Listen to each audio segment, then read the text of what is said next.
Hi, I'm Darren from Fishing Fix. I just want to show you guys some simple things that I do when I get back from fishing. Easy maintenance, keeps me on the water.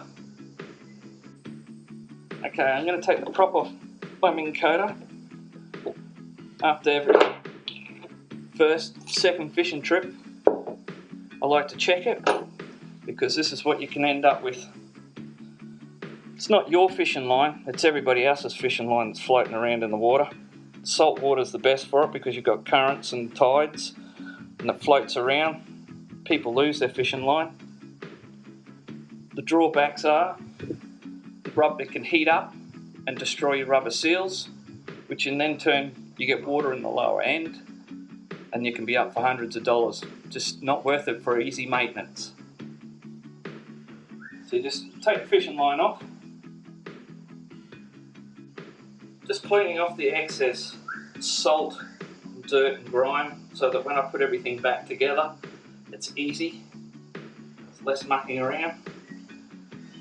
Don't ever put grease up on the inside of here. Sand will get in there, start grinding everything away, same with the salt when it dries out. So it's easy to make sure that the only place that you put grease is on the shear pin. You don't need a lot of grease, it's more just to keep the shear pin from rusting. Stainless steel does still rust. The shear pin is designed so that if you were to hit a rock, that the shear pin breaks, but you don't want them breaking prematurely from rust. So it's pretty simple, just putting the prop back on, line the shear pin up with the groove, slide it back on. Not all motors have got a washer. Is it necessary? Well, yes it is. It separates, puts a gap, an air gap at the back so that when it comes to electrolysis, the sacrificial anode is what disappears, not the aluminium on your motor. Very important. Anodes are always important to have on. Doesn't matter whether it's fresh or salt water. Not all models have got anodes, but if you can find a way of doing it, then definitely put it on. Fishing line's not the only thing that makes your seals wear, fall to pieces, and you end up with water in the bottom.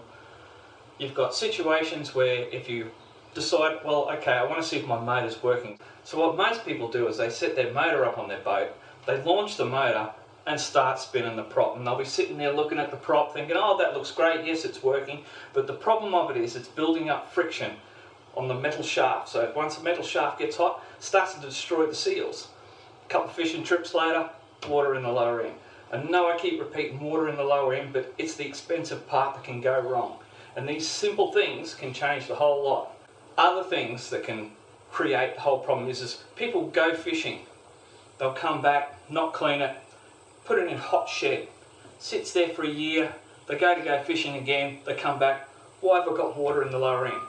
Purely because it's been sitting in a hot environment, the rubber has perished, and yet again, water gets in. So just be careful, you know, always make sure that your motor's in a good, clean, cool environment if you want it to last. So don't go thinking just because I haven't used my motor for a year that it should be fine to go. Doesn't necessarily mean that at all. You should service your motor once a year. You do the same thing for your car. You should do the same thing for your outboard motor.